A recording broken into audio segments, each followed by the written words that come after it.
Obrigado, Senhor, por mais esta manhã, a manhã de mais um dia de vida que o Senhor nos concede.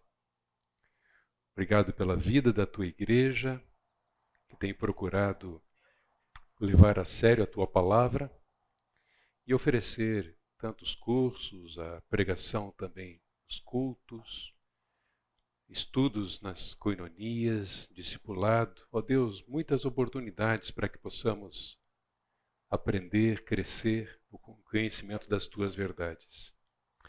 Obrigado por termos chegado até aqui, neste curso, e pedimos, ó Deus, para essa última aula, a tua graça, a tua direção, a tua sabedoria, para que com fidelidade possamos considerar esses últimos versículos, os últimos capítulos do livro de Cânticos. Abençoa-nos aqui, te pedimos em nome de Jesus. Amém.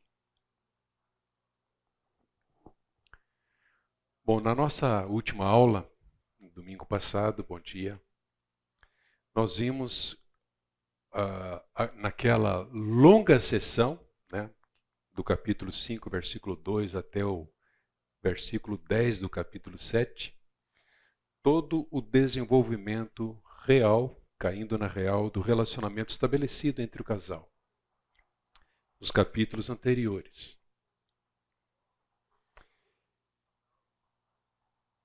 Consideramos então, se vocês estão lembrados, uma sequência de rompimentos, negação, provações, buscas, mas também de reencontros para a solução de problemas e também em que a solução dos problemas, entre eles, sendo encontrada, especialmente quando eles assumiram a responsabilidade de reafirmar o compromisso que eles têm um com o outro. E temos visto então que experiências da vida, boas, mas difíceis, mais difíceis, menos complicadas, elas fazem parte de um propósito de Deus para nos amadurecer, né? Amadurecer o relacionamento, considerando que o propósito maior de Deus em Cristo para as nossas vidas não é a solução de problemas, é a maturidade, a estatura do Senhor Jesus Cristo. O casamento, sem dúvida, é uma experiência de aprendizado que não tem fim aqui nesta vida. Nós sempre vamos aprender e que haja em nós essa disposição. Aprendermos com erros e acertos um do outro. Sempre precisaremos melhorar, precisaremos crescer. E o alvo que Deus tem para nós é a estatura do seu Filho, o Senhor Jesus Cristo. Que Deus não encontre em nós nem a soberba, nem o orgulho, nem a pretensa ideia de alguém achar que poderá chegar a um estágio no seu relacionamento conjugal em que não precisará mais crescer. Nós sempre vamos crescer. Mesmo porque o relacionamento conjugal, ele é constituído de fases. Lua de mel, lua de fel, lua do céu, sem filhos, filhos pequenos, filhos adolescentes, filhos saindo de casa, né? A idade avançada que vai chegando, são experiências completamente novas, então nós sempre vamos crescer. O que nós vamos ver hoje aqui, nessa parte final do livro? Há de fato uma conclusão e nessa conclusão é como se houvesse uma recapitulação de tudo aquilo que foi tratado dentro do livro. Então esses flashes aqui, essas cenas, é como se nós estivéssemos agora folheando um álbum de casamento. Eles vão nos recordar dos princípios já abordados, já tratados aqui. Os amados aparecem, mas também todos os participantes do livro vão aparecer agora aqui no final. Não apenas o casal, mas também os irmãos, a mãe, as filhas de Jerusalém, todos esses personagens aparecem aqui. São testemunhas presentes para ouvir a reafirmação do compromisso entre o casal. O que nós vamos ver, então, nesses últimos versos é uma sequência de recapitulações e explicações sobre a natureza do amor que leva à conclusão do livro. Então, vejamos. Há, de fato, do versículo 2 do capítulo 7 até o último versículo do capítulo 8, e naturalmente o último versículo do livro, uma afirmação ou confirmação. Alguns podem até entender como a explicação desse amor que foi tratado em todo o livro. Lembranças, nós vamos ver aqui, novas experiências, e tanto as lembranças como essas novas experiências no relacionamento do casal são fatores importantes para o amadurecimento do relacionamento. Então, em primeiro lugar, eu queria considerar esses 3 primeiros versos aqui, 11, 12 e 13, como o amor sendo renovado através de lembranças do passado e novas experiências do presente. Como eu disse, relacionamento conjugal é uma experiência de aprendizado que não tem fim. Lembranças, novas experiências são fatores importantes para o amadurecimento do relacionamento e do amor do casal. Vejam. Ela diz: venha, meu amado, vamos fugir para o campo. Ela não quer o palácio, ela quer o campo. Ela está se recordando de que o campo foi o local onde eles se conheceram. Então ela diz: venha, meu amado, vamos fugir para o campo, passemos a noite nos povoados. Vamos cedo para as vinhas para ver se as videiras brotaram, se as suas flores se abriram e se as romãs estão em flor. Ali eu lhe darei o meu amor. As mandrágoras exalam seu perfume.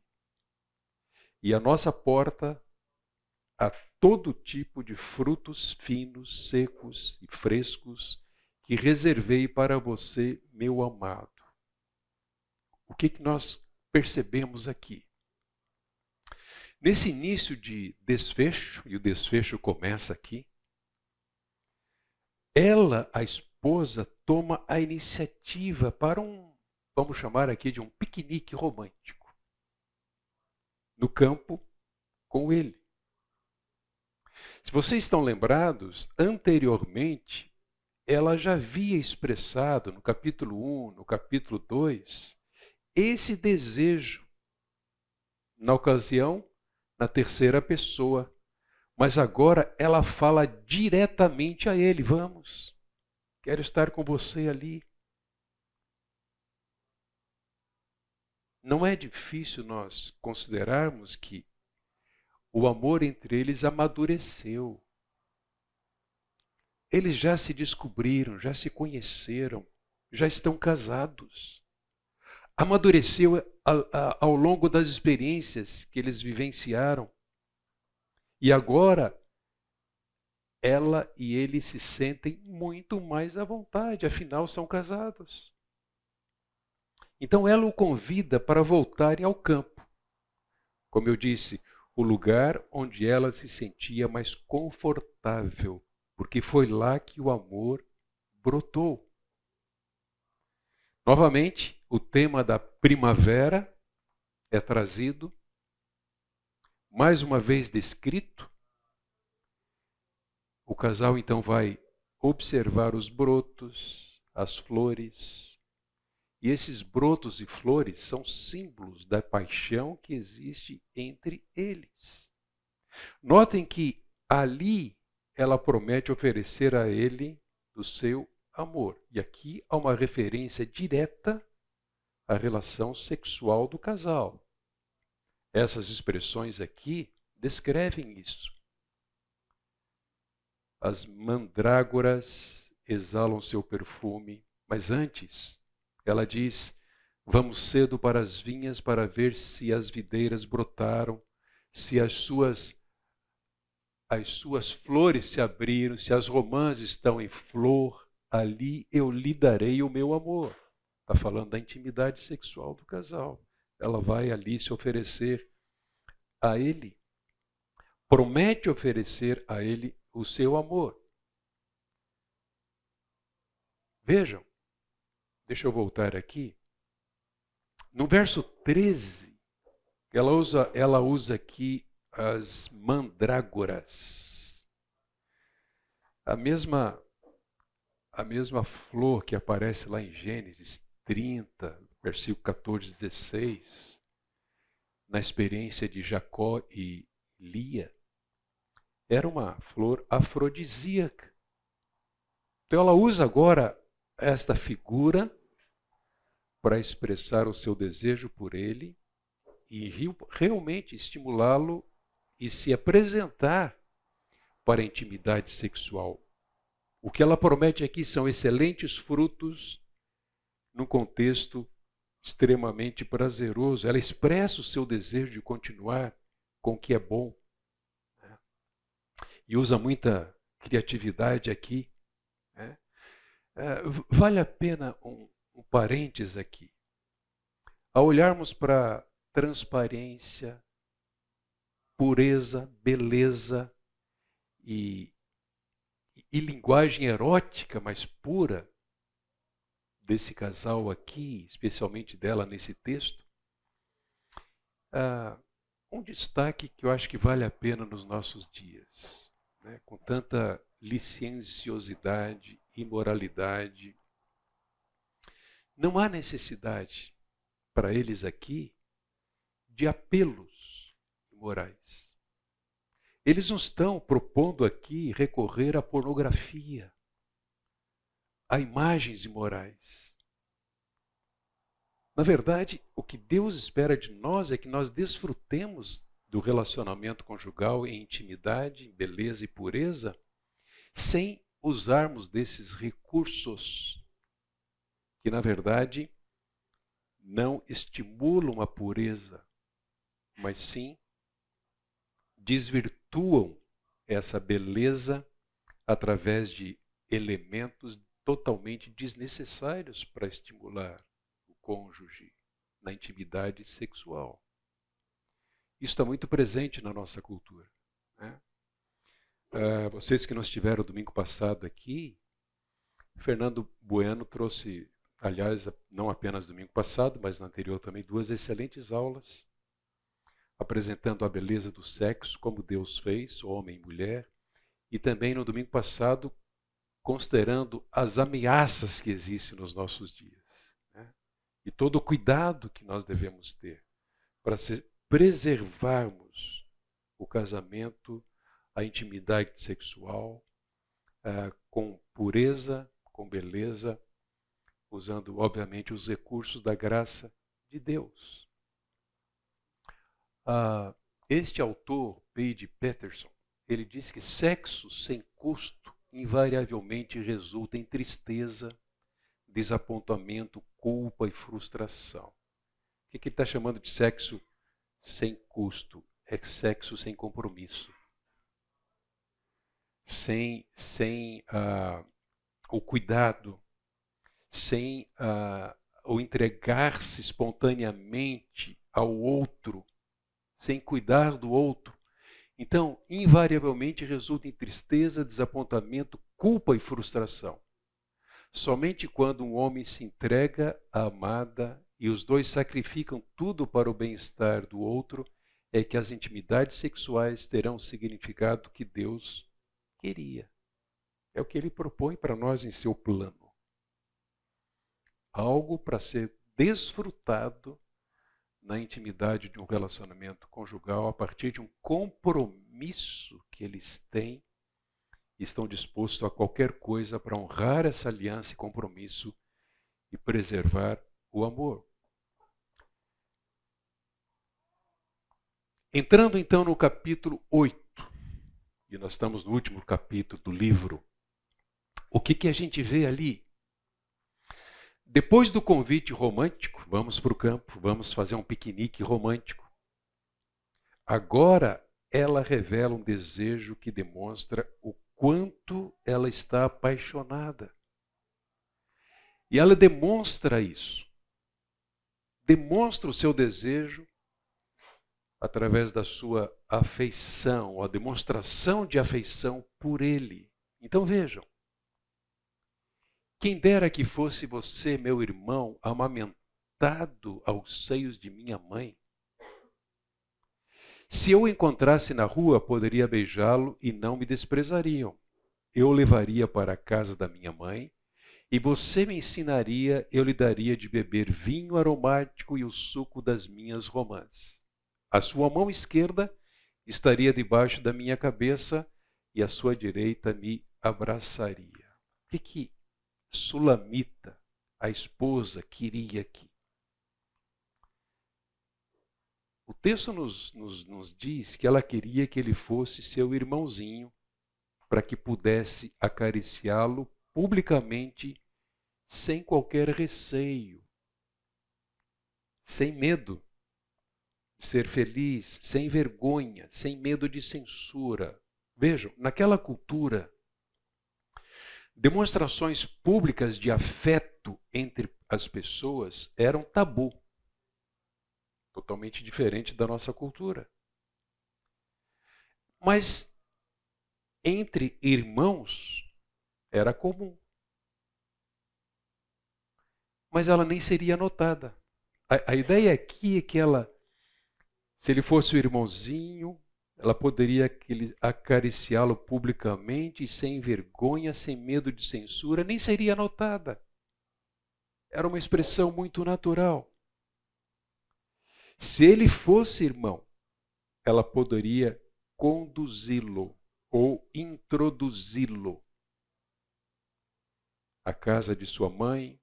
E aqui, possivelmente, o que ela tem em mente é que, de fato, ela aprecia, reconhece a sabedoria dele para ensiná-la, né? Desempenhando o seu papel ali como líder, como marido. E em troca, ela daria de beber a ele do fruto do seu amor, ou do fruto do seu desejo. Esse desejo é repetido, né? Na verdade, já apareceu lá no capítulo 2, versículo 6. Novamente, ela está tratando de intimidade conjugal. A sua mão esquerda estaria sobre a minha cabeça e a sua direita me abraçaria. Está falando da intimidade do casal. Ela reconhece que o amor vem na hora certa. Nós destacamos aqui algumas vezes o refrão que aparece durante todo o livro, ou em todo o livro. Não desperteis, nem acordeis, nem desperteis o amor sem que este o queira, ao momento apropriado, à hora certa. Embora ela tenha conhecido o seu amado muito antes, lá quando camponesa cuidando das vinhas da família, cuidada pelos seus irmãos, protegida por eles, ela sabia disso. Conheceu cedo, mas se preservou para as núpcias. Novamente aparece esse refrão aqui, só que há uma pequena diferença.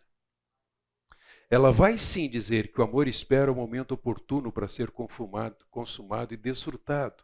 Agora vejam, aparece o refrão, mas uma pequena diferença. Ela diz: mulheres de Jerusalém, eu as faço jurar, não despertem nem incomodem o amor enquanto ele não o quiser. Nas vezes anteriores, pelas gazelas. Agora ela diz: eu as faço jurar, se referindo às mulheres de Jerusalém.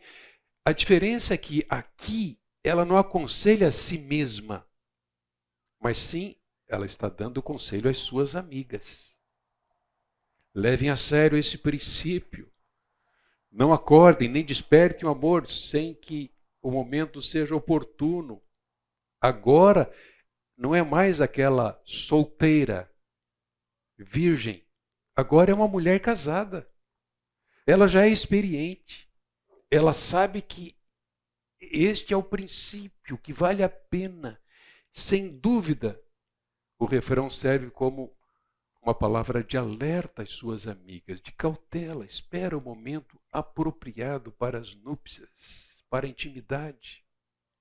Então, como nós já vimos, há o momento e o contexto certo para esse desfrute. É o casamento. Em sintonia com o que Paulo disse aos Tessalonicenses, na primeira carta, lá no capítulo 4, versos 3 e 4, quando ele diz: cada um deve possuir o corpo em santificação, o próprio corpo em santificação e honra, pois a vontade de Deus é a santificação de vocês que se abstenham da imoralidade sexual. Então, que cada um de vocês saiba controlar o seu próprio corpo em santificação e honra. Isso se aplica só a casados? Não. Também a solteiros. Verso seguinte. O amor traz lembranças do passado. Como é gostoso a gente se lembrar do tempo de namoro, de noivado. Não que tenha sido mil maravilhas, altos e baixos, mas é um período fantástico. Recordações do casamento, da cerimônia, primeiro ano, segundo. O amor traz lembranças do passado. E o verso 5, que nós vamos ver, serve para lembrar então das muitas dimensões desse amor. Eu diria que no percurso, há alegrias, mas também há dores e há lutas. Então, o que nós vemos aqui? Quem vem subindo do deserto apoiada em seu amado? Opa! Subitamente aparece aqui uma voz anônima. Não se sabe exatamente. Esse termo encostada ou apoiada só aparece aqui em toda a Bíblia, não existe outro. Parece descrever, então, uma intimidade peculiar dos casados. É o casal que vem. O casal vem do deserto. Outra figura, outro termo bastante usado na Bíblia, pelo menos quando se associa simbolicamente a duas questões. Primeiro, uma associação que se faz ao período de provação de Israel durante 40 anos no deserto. Foi colocado, foi posto no plano divino para ser provado, para amadurecer. E o segundo sentido é que foi usado como reflexo de maldição de Deus. A gente vê isso no livro de Jeremias, capítulo 22, versículo 6, Joel, capítulo 2, versículo 3. Então, provavelmente, o que nós podemos entender aqui é que o fato desse casal subir do deserto pode significar que, em certo sentido, eles haviam superado as crises, ou até mesmo a maldição da desarmonia pronunciada sobre Adão e Eva após a queda. Nós não podemos perder isso de vista nos nossos relacionamentos. Nós ainda temos conflitos, ainda brigamos. A queda ainda nos afeta. Teu desejo será para o teu marido, ele te governará. A queda fez com que a mulher não aceitasse de bom grado estar sob. Mas, por sua vez, o próprio homem seria afetado. E o que nós vemos desde então são conflitos conjugais. Mas vejam, vem subindo do deserto apoiado em seu amado, debaixo da macieira eu despertei. Eles resolvem os conflitos. Eles estão conscientes daquilo que eles têm. E ali esteve a sua mãe em trabalho de parto, ali sofreu as dores daquela que o deu à luz. Novamente, traz lembranças do passado. A cena muda do deserto para o pomar, da crise para o desfrute, para a intimidade, para a paz entre eles. Então, o lugar agora é romântico. E nessa série de recapitulações das mensagens, ela vai anunciar aquilo que é o tema central de todo o livro, vocês se lembram?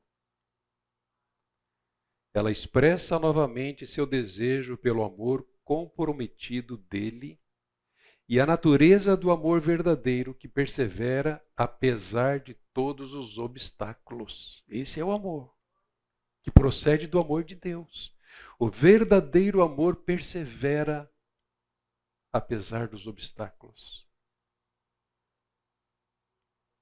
Então, o que nós vamos ver agora, no versículos 6 e 7? É que o amor vai muito além da atração física ou da relação sexual entre um homem e uma mulher. Notem, coloque-me como um selo sobre o seu coração. Essa parte é belíssima. Como um selo sobre o seu braço, pois o amor é tão forte quanto a morte e o ciúme é tão inflexível quanto a sepultura. O que é isso? E ainda, suas brasas são fogo ardente, são labaredas do Senhor. Nem muitas águas conseguem apagar o amor, os rios não conseguem levá-lo na correnteza. Se alguém oferecesse todas as riquezas da sua casa para adquirir o amor, seria totalmente desprezado. Está aqui um ótimo sermão para uma cerimônia de núpcias. O casal descreve o que é esse amor. Ela pede que ele a coloque ou faça como um selo sobre o coração e o braço dele. Nós já consideramos no livro que braço aqui traz o sentido de poder, um símbolo de poder. O coração é o centro. O selo tradicionalmente era uma pedra ou anel usado para estampar uma marca de autenticidade, selando o objeto como propriedade particular protegida, garantida. Ninguém toca, está garantida, está preservada. Então aqui, vejam, ela deseja que o selo fique sobre o coração e o braço dele. Mas vamos tentar entender essas expressões que ela usa aqui, não são comuns para nós. Vejam que na segunda parte do verso 6 e no verso 7 há uma descrição da natureza do verdadeiro amor. O verdadeiro amor que persevera e vence todos os obstáculos. Então, deixa eu, por partes, propor o seguinte. O selo, nós entendemos perfeitamente na nossa cultura, na nossa linguagem, traz a ideia de votos e representa a garantia do amor entre o homem e uma mulher. De certa forma, quando nós assumimos um compromisso de aliança, né, muito além do papel que fazemos no cartório, também não é a cerimônia religiosa, né, que traz a garantia A cerimônia religiosa do casamento é uma celebração. Não é a garantia da bênção. Né? Mas vejam, nós assumimos o compromisso como selo. Eu sou da minha amada, a minha amada é minha. A minha amada é minha, eu sou dela até que a morte nos separe. Mas ele vai dizer também que o amor é tão irresistível como a morte. Como assim? Como a morte, o verdadeiro amor é irresistível e permanece. E aqui nós podemos considerar o livro de Oséias, que descreve esse tipo de amor, irresistível como a morte. Mas ainda vai dizer que é tão ciumento quanto o sepulcro. Há dois sentidos para ciúme nas Escrituras. O ciúme como algo negativo, pecaminoso, e o ciúme no sentido de zelo. E é o contexto aqui. É o sentido aqui dentro desse livro. Este ciúme é zeloso. Assim como o Sheol, ou lugar dos mortos, que não liberta os que ali se encontram, o amado não solta a sua amada por nada. Ele é zeloso. Ele cuida, ele não abre mão. Que triste, que lamentável pensarmos que hoje nós já estamos vivendo, inclusive, é uma lei que foi apresentada entre tantas outras para ser considerada pela Câmara dos Deputados e Senado. A proposta de casamentos com mais de duas pessoas. Né? Então, uma mulher pode ter dois maridos, um marido, duas esposas. Inclusive, uniões sem estabelecer sexo e idade. É uma porta aberta para a aprovação da pedofilia. São leis que estão lá para serem discutidas. Deus permita que não sejam aprovadas. Além disso, o amor é como fogo e gerado por Deus. É o que nós temos aí. Intensos e poderosos, como labaredas. Ainda, o amor não pode ser apagado ou extinto, nem as muitas águas, nem o tsunami pode destruir o amor. Sente o peso dessas expressões? Elas são profundas, elas são sinceras, elas revelam compromisso, custe o que custar, para honrar a aliança, o pertencer ao outro, o ter o outro. E ainda vai dizer que o amor vale mais do que tudo, não tem preço. Na verdade, amor comprado não é amor, é prostituição. Não é amor. Comprar para se obter, comprar para se satisfazer, é prostituição. O Fernando compartilhou domingo passado a experiência de um aconselhando, que foi abrindo as portas por causa da crise no relacionamento conjugal, alegando que a sua esposa não o satisfazia sexualmente. Ele foi abrindo as portas, imagens, pornografia, até que foi parar em um relacionamento pecaminoso online com uma outra pessoa lá no norte do país. E aí foi uma decadência muito rápida, prostíbulo, prostitutas, travestis. Essa é a caminhada de quem se entrega não ao verdadeiro amor, mas a busca por satisfação dos seus apetites de uma forma pecaminosa, contrária àquilo que Deus propõe. O verdadeiro amor não tem preço. Mas, gente, onde é que nós podemos encontrar esse amor? Deixa eu ouvi-los um pouquinho. É possível? Onde encontrar um amor como este? Que persevera em meio à crise, que não se vende, que não se compra, que não se prostitui.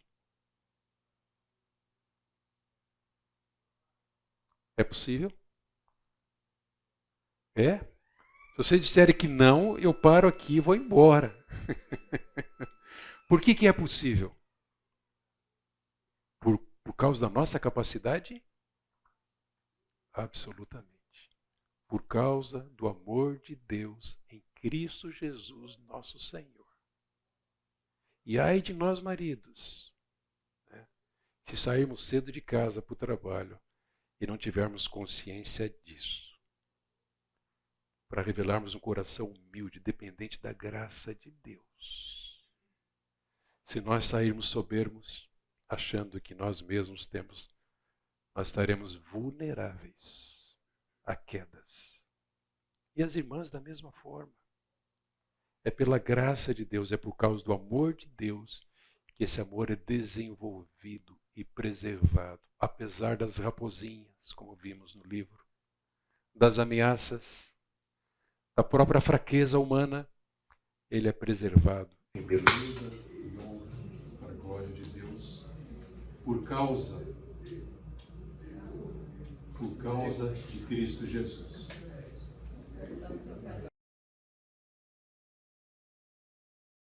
Notem agora que de forma repentina, não só repentina, mas de uma forma surpreendente, estes versos apresentam o diálogo dos irmãos dela, provavelmente aqueles que eram responsáveis por cuidar e proteger a irmã.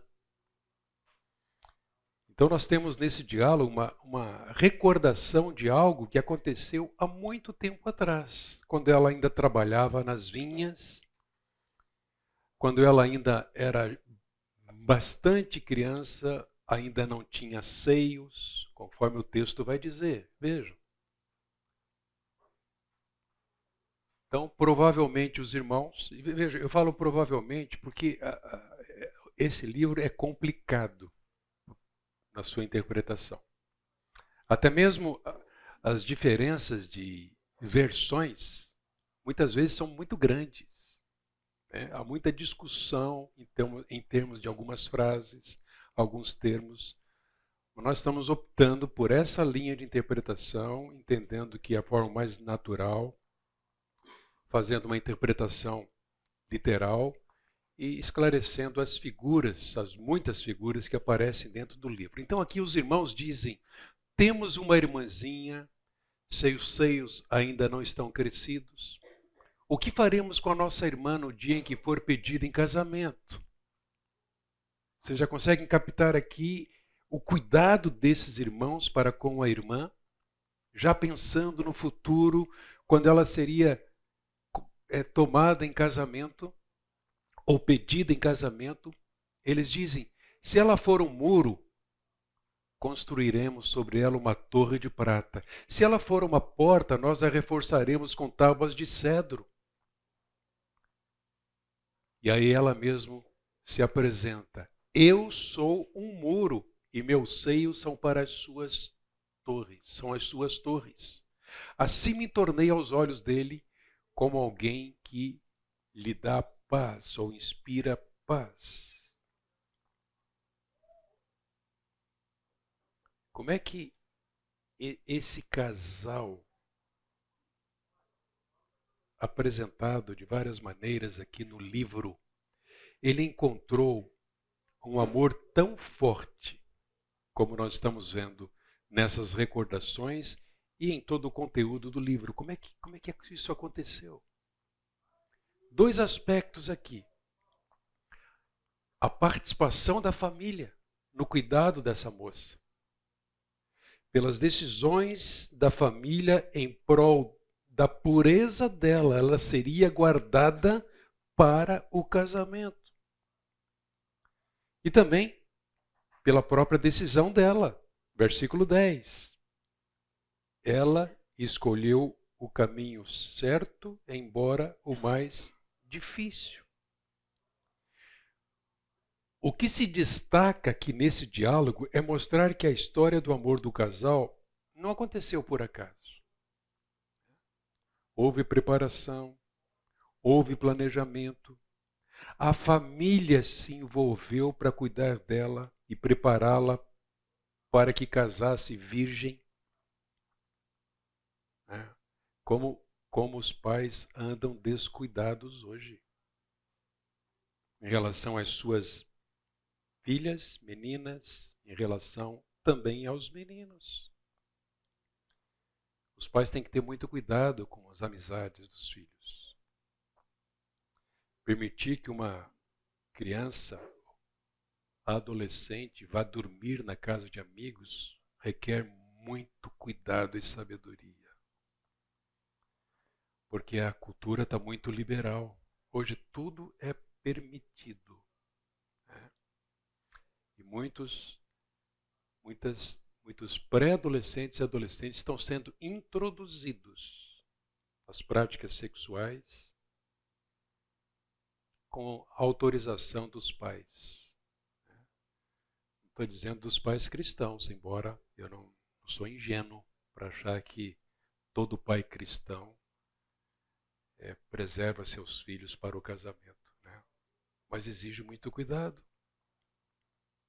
A família dela se envolveu. Uma nota que no Antigo Oriente Próximo era muito clara a responsabilidade para com a irmã mais nova. Ela era cuidada pelos pais, era cuidada pelos irmãos. Então vejamos, a irmã ainda não era madura, isso fica claro aqui, para o casamento. Seus seios não estavam formados. Os irmãos fazem a pergunta: o que nós vamos fazer? No verso 9, eles querem saber qual a sua responsabilidade para protegê-la. E então aparecem as duas opções. Um muro, lembram da figura de jardim fechado, jardim selado ou guardado? Um muro que não deixa ninguém entrar até o momento certo. Ou então, uma porta aberta a qualquer um. E aí eles concluem, se ela for um muro, eles construiriam uma torre de prata para honrá-la. E se ela fosse uma porta, eles iriam providenciar para que a porta não fosse aberta. Providenciaremos, nós a reforçaremos com tábuas de cedro. Essa é a ideia que se tem aqui. No verso 10, nós vemos que ela declara ser um muro, seus seios como suas torres, protegidas, valiosas e nobres, que ninguém havia escalado antes dele, antes do rei. Sendo assim, ela pode então entregar-se a ele, guardada, virgem, pura, e isso trouxe paz ou confiança, que é uma tradução para a expressão hebraica, confiança a ele. Inclusive a versão revista e atualizada coloca esta frase da seguinte maneira: eu fui tida por digna de confiança do meu amado. Inspira paz, inspira confiança.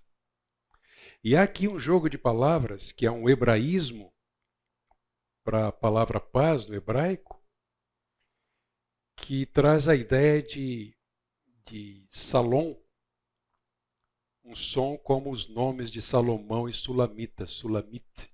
É um jogo de palavras, mas para reforçar essa ideia de transmitir paz ou inspirar confiança.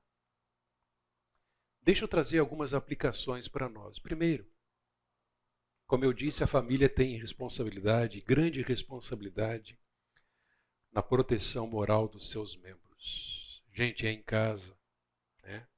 Com o apoio da igreja, que nós fazemos a cabeça, nós ensinamos a ética bíblica, a moral, para que eles sejam protegidos e enfrentem essa selva lá fora. Né?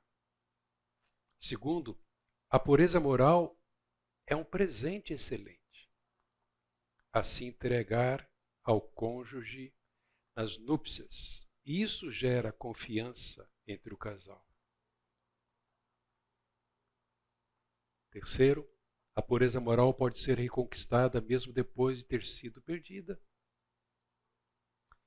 Se o amor de Deus é o fundamento, é a base para que o verdadeiro amor seja preservado e desenvolvido, é esse mesmo amor que perdoa o pecador e que traz de volta um homem e a mulher ao propósito divino, ainda que tenham falhado, pecado, antes ou mesmo durante o casamento.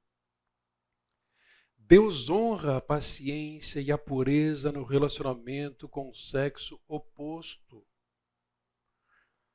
Não tenham medo de apreciarem, de declararem, pregarem e vivenciarem as verdades bíblicas, ainda que sejam taxados ou possam ser taxados de quadrados, antiquadros, ultrapassados, legalistas, biblicistas. Não tenham medo. É o que Deus espera de nós. A honra e a paciência e a pureza no relacionamento com o sexo oposto. Vamos lá. O amor se lembra da soberania de Deus na história. Em que sentido? Nesses versos aqui, 11 e 12. Sem dúvida, toda a história de amor é um testemunho da soberania de Deus. Vocês se lembram das suas histórias? Como é que começou? Como é que aconteceu o primeiro encontro? Foi o acaso? Ou foi Deus? Eu estava no seminário quando vi uma bela garota passando por lá assim. Ali meu coração começou a se derreter. Até um dia que Deus proporcionou uma aproximação, uma conversa, devagar. O seminário era muito rígido. A gente podia sentar no salão de cultos, mas tinha que ter mais ou menos a distância de 2 Bíblias entre um e o outro, assim. Não podia nem tocar. Legalismo. Mas eu me lembro. Acaso? Não. Soberania divina, Deus providenciando. Nos conhecemos, avaliamos e decidimos que Deus tinha um plano para nós, que era o casamento. Sem dúvida, toda a história de amor é um testemunho da soberania de Deus. Agora, aqui nesses versos, ela recorda o início do relacionamento. Talvez o primeiro encontro com ele podia não ter dado certo. Mas Deus, em sua soberania, tinha um propósito. Salomão possuía uma vinha em Baal-Hamon. Há muitas dúvidas sobre onde é que fica isso, né? Mas o que a maioria dos comentaristas e estudiosos afirma é que ficava no norte do país. Ele entregou a sua vinha a arrendatários, possivelmente os seus irmãos estão incluídos aqui, a família dela. Cada um devia trazer pelos frutos da vinha 12 quilos de prata. Algumas versões trazem 12 moedas ou ciclos. Quanto à minha própria vinha, ela diz, essa está em meu poder. É minha. Os 12 quilos de prata são para você, Salomão. Os 2,5 quilos são para os que tomaram conta dos seus frutos, provavelmente a recompensa aos seus irmãos. Vejam, essa vinha foi arrendada para a família.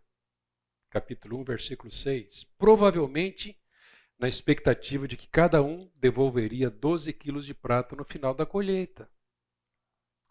Usando uma linguagem, então, figurativa, no verso 12, ela coloca a vinha dela ao dispor dele.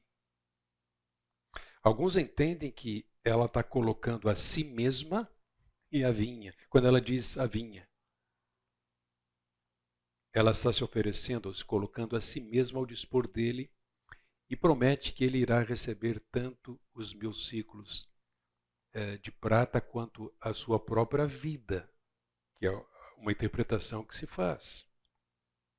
Então ela ainda diz que os que guardavam os frutos da vinha iriam receber a sua recompensa, os 200 ciclos de prata. O que era dela, agora pertencia a ele.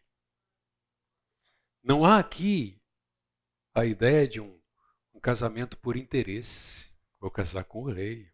O cara é podre de rico. Vou poder ter tudo o que eu quiser e mais um pouco. Não. Em vez de casar por causa da riqueza dele, ela casou para entregar a ele as suas riquezas. É o que a gente faz. O casamento bíblico é assim. Um entrega ao outro o que Deus concedeu até então. Não existe o que é meu, o que é teu, é teu. Existe o que é de ambos, conforme as bênçãos que foram dadas até esse momento. No verso 13, o penúltimo, nós vemos que o amor traz alegria ao conversar com a pessoa amada. Né? Quantos casamentos perdem a graça? Eles nem conversam mais, mas conversavam tantos. Era tão romântico, com tantas expressões, momentos agradáveis, agora já nem conversam mais. O amor que amadurece preserva a intimidade, o diálogo. Aliás, se desenvolve. Muitas vezes, com o passar dos anos, o amor esfria. Mas aqui nós temos uma grande lição. Você que habita nos jardins, os amigos desejam ouvi-la, deixe-me ouvir a sua voz. Agora é ele quem fala. Ao compararmos aqui o que ele está dizendo com a declaração feita no início do livro 2,14, aliás, alguém pode ler? 2,14.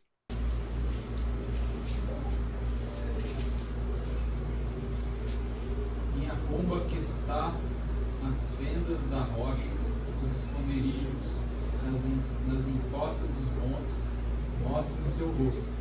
Deixa-me ouvir sua voz, pois a sua voz é suave e o seu rosto é lindo. Então vejam, ao compararmos o que ele disse no 2,14 com o que ele diz aqui,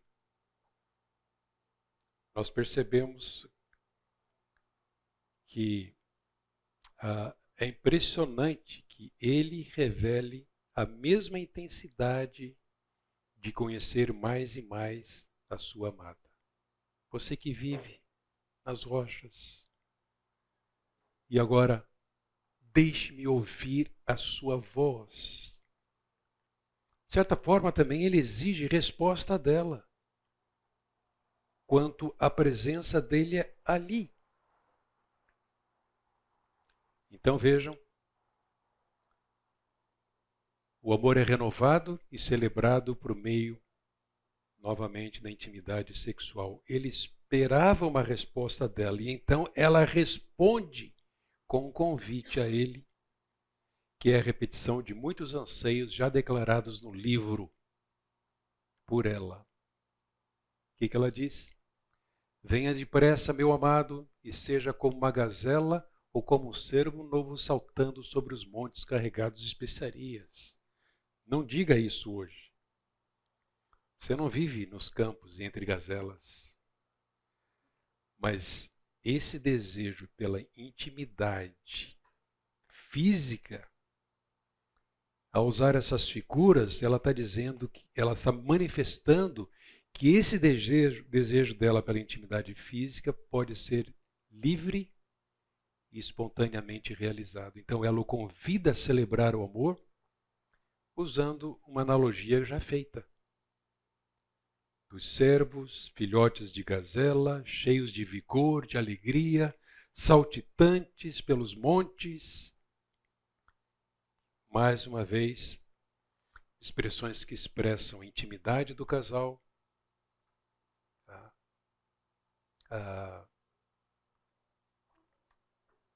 e a satisfação dos desejos.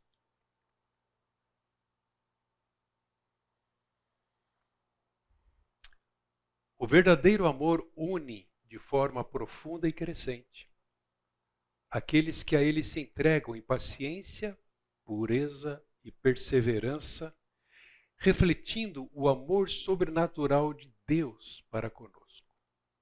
Essa frase aqui é uma composição de Carlos Oswaldo e Davi Merck, que está no livro Deus, Casamento e Família. Mas vejam, esse é o verdadeiro amor. Ele une.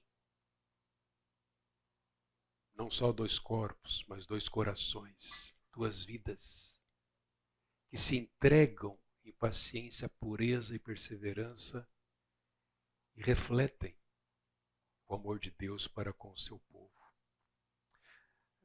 Queridos, a atração física, né, entre homem e mulher e a satisfação dos seus desejos dentro do casamento são naturais e honrosas. Deus as planejou. E o Cântico dos Cânticos vai além de exaltar a atração física. Honra as qualidades, as virtudes de caráter, a personalidade dos amantes, e não apenas o físico. No livro, a pureza moral antes do casamento é louvada. Nós vimos isso lá no capítulo 4, versículo 12. Sexo antes do casamento não tem lugar no plano divino. Capítulo 2, versículo 7, capítulo 3, versículo 5. O que se exige de nós, cristãos, é fidelidade, honra da aliança, mas também fidelidade e honra são exigidos antes do casamento. Precisamos dizer isso aos nossos jovens. E tal fidelidade retrata, sem dúvida alguma, o amor do nosso Deus, aquele que nos sustenta, que nos estimula, e o seu compromisso conosco e com o seu povo. Nesses minutinhos finais, eu queria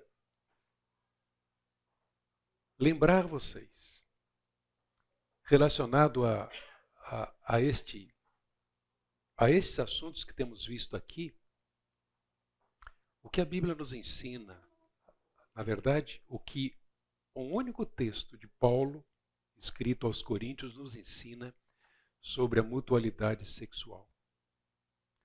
No capítulo 7 de Coríntios, de 3 a 6, nós vemos que marido e esposa devem satisfazer sexualmente um ao outro. Cada um tem seus direitos e suas obrigações. Então vejamos, existe uma ordem aqui. Uma das manifestações do amor altruísta deve caracterizar os nossos casamentos ou todo relacionamento conjugal. E qual é a recomendação de Paulo aqui? Ele escreve para um grupo de cristãos que viviam numa cidade com muita imoralidade. E alguns daqueles crentes queriam saber como é que alguém pode se preservar em honra, puro, diante de tantas ameaças. Alguns até sugerem o celibato no casamento. Paulo diz não. Quem é casado, cuide daquilo que é pertinente ao casamento. E aí ele passa algumas instruções para que eles pudessem se proteger da imoralidade, da prostituição. E coloca isso em forma de mandamento. Ele diz então: o marido conceda à esposa o que lhe é devido, semelhantemente a esposa conceda ao marido o que lhe é devido.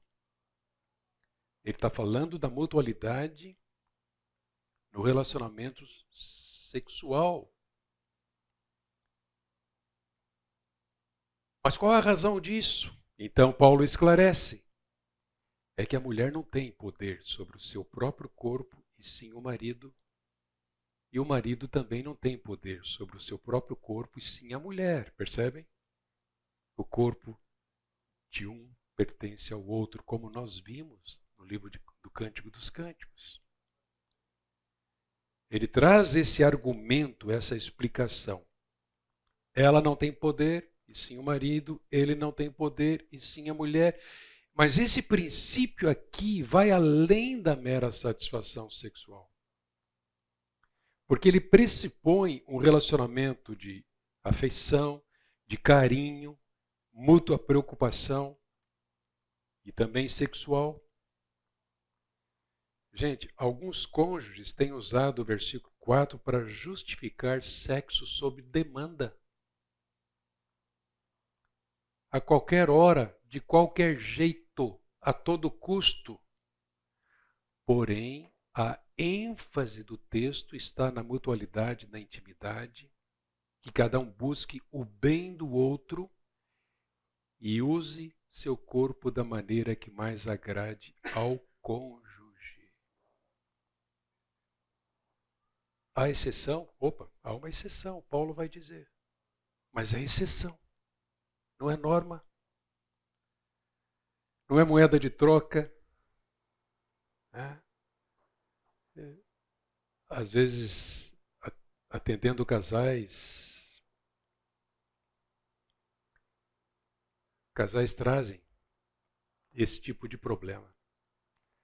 A intenção de punir o outro, recusando-se a se entregar ao outro por causa de uma intriga, de um conflito, um desejo não atendido.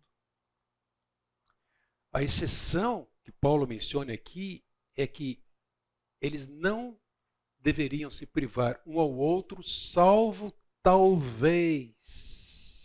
Qual é a exceção? Existe sim uma exceção, mas parece que alguns estavam caindo no erro do celibato conjugal. Ele proíbe isso, mas admite uma situação, digamos que rara, em que o casal poderia ter um jejum sexual. Entretanto, ele estabelece 4 fatores que determinam quando e como poderiam se abster. Vejam. Primeiro, ele diz, tem que ser por mútuo consentimento, comum acordo. Eles têm que concordar. Ninguém pode forçar a barra. Segundo, há um tempo determinado também. Por algum tempo. A frase significa um tempo claramente delineado. É do casal, envolve a intimidade do casal. O quarto fator que Paulo menciona é que há um propósito espiritual aqui. Ele diz para vos dedicardes à oração, ou seja, a ideia é que os dois vão focalizar em questões do reino, do Senhor, seu relacionamento com Deus, talvez seu serviço a Deus. Notem que há uma ênfase aqui na oração conjugal, né? E sua prioridade na vida conjugal, conforme 1 Pedro 3,7, que diz que se o casal não está bem, esse marido não teria as orações respondidas.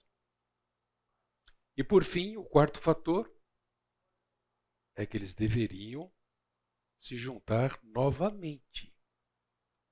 Novamente vos ajuntardes,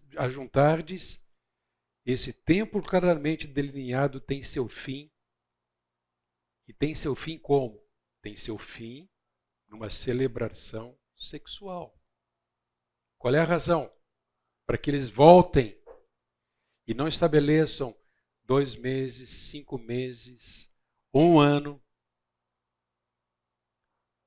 ele vai dizer, para que Satanás não vos tente por causa da incontinência. Então, se o casamento visa afastar a impureza, é claro que nós não devemos permitir que o próprio casamento dê abertura para o diabo. Afastar a impureza, pela mútua gratificação, pela entrega de um ao outro. E este verso indica que nem esse cenário é obrigatório. Paulo vai dizer, né? Não coloco isso em forma de obrigação, mas sim concessão. Ou seja, ninguém é obrigado a praticar o jejum sexual no casamento. Então veja como o nosso Deus é maravilhoso. Ele sabe o que nós devemos fazer para nos guardarmos puros, íntegros, satisfazendo os nossos apetites de uma forma altruísta e não egoísta no contexto do relacionamento conjugal. Eu queria terminar com essa afirmação aqui do Albert Moeller. Em seu livro Desejo e Engano, ele diz assim: no casamento, o prazer e a paixão sexual são partes essenciais do apego relacional que mantém a união firme, aponta a procriação e estabelece a intimidade descrita na Bíblia como o relacionamento de uma só carne. Algum comentário, alguma pergunta, alguma questão que vocês queiram colocar?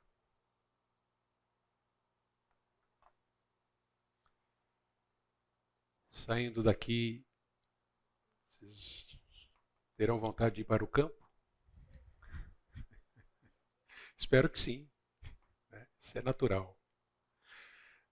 Agora, hoje eu posso dizer isso. No domingo passado, na primeira parte, tinha um garoto aqui. Pois ele saiu no intervalo, ainda bem que ele saiu no intervalo. A segunda parte foi bem específica para a gente, casados. Ninguém quer falar? Nós podemos orar. Eu mencionei, né, esse projeto de lei que está sendo apresentado. Não é o único. Há um projeto que, inclusive, propõe impedir a evangelização pública. E há outros projetos terríveis. Mas vamos orar por esses projetos que tentam derrubar os fundamentos de Deus. Né? A Bíblia é a última resistência para esses grupos, para essas pessoas que não conhecem a verdade. Muitas vezes muito mal intencionadas, instrumentos do diabo, né? Para destruir a família, desprestigiar o casamento, estimular a pureza, né, do relacionamento entre o homem e uma mulher. Vamos orar por isso, vamos orar por nós, nossos lares, que Deus os proteja, né, que a gente continue crescendo sempre pela igreja, que Deus a preserve firme e fiel, que saibamos lidar para ajudar aqueles que estão enganados, estão perdidos, se desvirtuaram do caminho.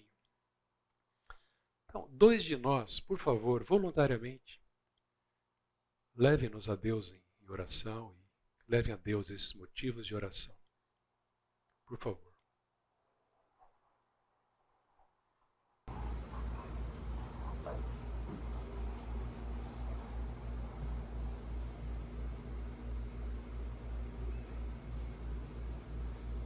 Senhor, obrigado pelo tempo que tivemos aqui, ó Pai.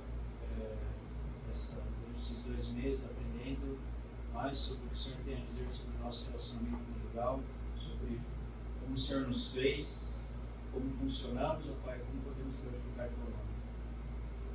Pedimos a Ti, ó Pai, que levemos esses fundamentos, ensinamentos, ó Pai, para nossos lares, possamos aplicar em nossas famílias, em nosso relacionamento, de forma a desfrutarmos, ó Pai, aquilo que o Senhor tem a nos dar, Senhor, de forma obediente a Ti, Senhor. Pedimos também, ó Pai, por esses projetos de lei, Senhor, que têm sido conversados, que têm sido levados, ó Pai, a serem considerados, Senhor. O Senhor é nosso soberano sobre esse país. O Senhor é quem levanta e tira governantes sobre nós, ó Pai. Confiamos em Tua sabedoria e pedimos, ó Pai, que cumpramos nosso papel como responsáveis por eleger, ó Pai, esses soberanos, Senhor.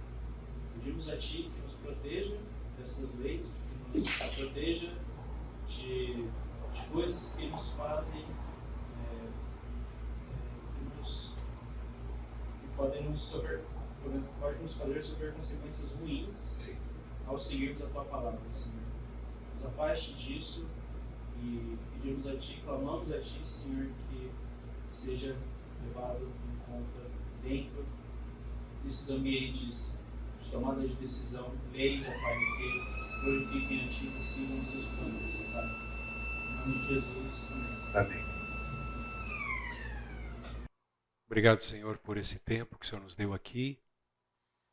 Continua, Deus, mantendo a nossa mente aberta e uma disposição crescente em nosso coração de estudar a Tua palavra.